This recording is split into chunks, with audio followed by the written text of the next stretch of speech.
복된 새 아침을 허락하신 하나님께 감사드립니다. 오늘은 로마서 10장입니다. 로마서 10장 13절의 말씀 붙들면서 묵상의 자리로 나아가겠습니다. 주님의 이름을 부르는 사람은 누구든지 구원을 얻을 것입니다. 아멘. 한 사연의 이야기로 말씀을 시작해보고자 합니다. 한 아버지가 계셨습니다. 아버지가 아침마다 안경을 찾는 겁니다. 온 집안을 다 뒤졌습니다. 식탁 밑을 보고 소파 틈을 뒤지고 화장실까지 갔다 오는 겁니다. 너무 안경이 안 보여요. 그러다가 옆에 있는 딸 아이에게 아빠 안경을 찾고 있는데 도무지 보이지가 않네. 어디 있는지 알아? 라고 물었습니다. 그러자가 아이가 아빠의 얼굴을 빤히 쳐다보면서 아빠가 안경을 쓰고 있는데? 라고 대답을 하는 겁니다. 이 이야기 어떻게 들리십니까? 오늘 말씀을 묵상하는 가운데 이 이야기가 너무나 이상하게 맞아떨어지는 것 같습니다.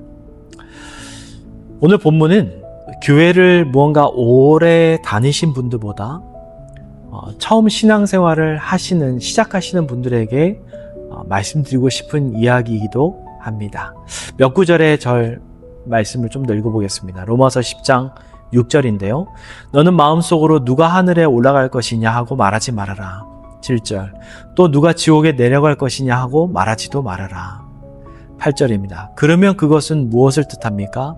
하나님의 말씀은 내게 가까이 있다. 내 입에도 있고 내 마음에 있다 하는 말씀이 있습니다. 12절. 유대 사람이나 그리스 사람이나 차별이 없습니다.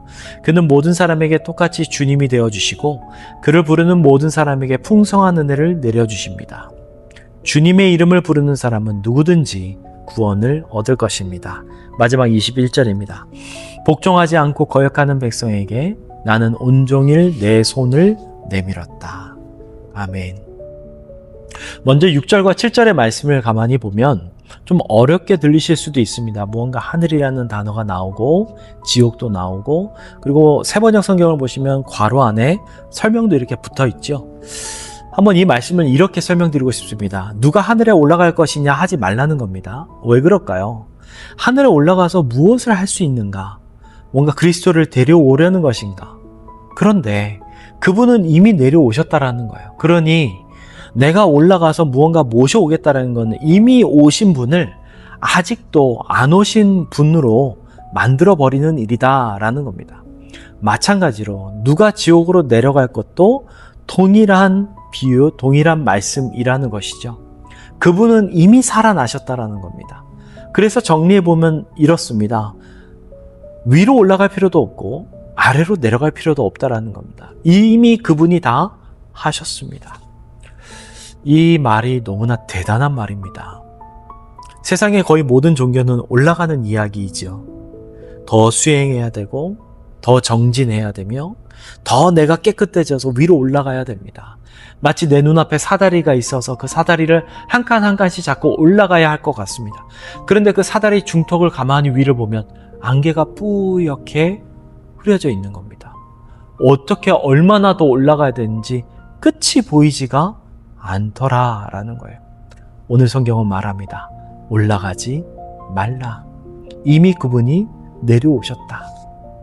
자, 이어지는 12절과 13절도 대단한데요. 차별이 없습니다. 누구든지 라는 표현을 쓰고 있습니다. 차별이 없습니다. 누구든지 기억하고 싶습니다. 사랑하는 여러분, 우리 마음속에는 나도 모르게 만들어 놓은 명단이 하나가 있는데요.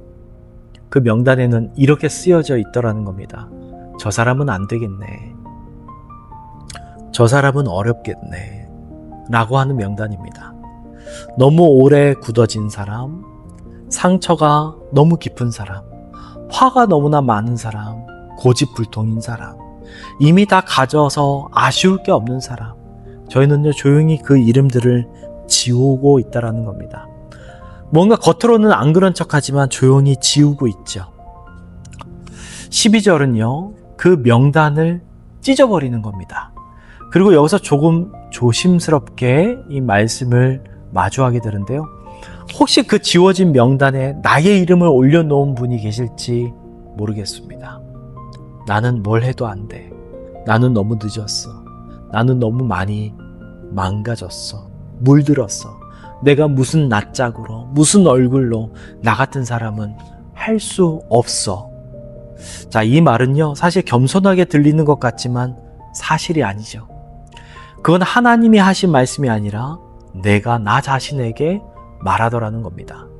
13절은 이렇게 말합니다. 주님의 이름을 부르는 사람은 누구든지, 주님의 이름을 부르는 사람은 누구든지, 여기에는 조건도 없습니다. 자격 요건 없고요. 준비 기간 없습니다. 내가 부르기만 하면 됩니다. 오늘 이 아침 말씀 앞에서 부르는 것입니다. 그리고 오늘 본문은 아주 뜻밖의 문장으로 끝나게 되는데 21절의 말씀을 보십시오. 복종하지 않고 거역하는 백성에게 나는 온종일 내 손을 내밀었다. 자, 이 그림을 한번 상상해 볼까요? 하나님이요, 이렇게 팔을 뻗고 계시는 겁니다. 아침부터 저녁까지요. 상대는 등을 돌리고 있습니다. 그런데 우리 하나님이 뻗은 팔을 거두지 않으시고 계속 손을 뻗고 계신다는 겁니다. 아이를 키워보니 최근 들어서 더 이것을 알게 하시는 것 같습니다. 저도 이제 3살 반이 된 4살을 바라보고 있는 딸아이가 있는데 우리 아이는 요즘 아빠한테 자주 삐집니다. 삐져서 아빠 이야기 안 할래, 아빠랑 이야기 안 할래 하면서 등을 돌리고 있는데요. 그 아이를 향해서 아니야, 아빠가 미안해, 아빠 한번 안아줘 라고 손을 이렇게 뻗습니다. 그런데 등을 돌리지 않는 거예요. 얼굴을 마주하지 않는 겁니다. 그러면 저는 마음이 참 아프죠. 그런데 또 이 뻗은 손을 내려놓지를 못하겠는 겁니다. 우리 아이가 나를 바라봐 줄 때까지 계속 이 손을 그 아이를 향해서 뻗고 있는 저 자신을 발견하게 하시더라고요. 우리 하나님이 그렇게 손을 뻗고 계신 것은 아닐까 조금 생각해 보았습니다. 그래서 이 장면은 사람들의 완고함을 이야기하고 있는 장면이지만 이 마지막 문장을 통해서 사람의 완고함이 아니라 우리 하나님의 포기하시지 않는 사랑, 지치지 않으시는 그 사랑의 팔로 이 이야기가 맞춰지더라는 겁니다. 오늘 2가지를 좀 기억했으면 좋겠습니다. 오늘 하루에 한번 소리내어 불러보았으면 좋겠습니다. 차 안에서든지요, 걸어가면서든 주님을 불러보고 싶습니다. 한번 이렇게 고백하면 어떠실까요?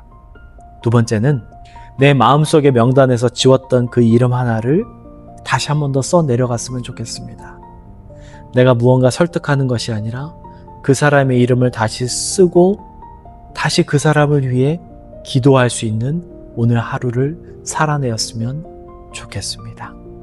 사랑하는 성도 여러분, 그러한 고백과 마음으로, 감사로 이 하루를 거뜬히 살아내시는 우리 모든 성도님들이 되시기를 우리 주 예수 그리스도의 이름으로 간절히 축복합니다.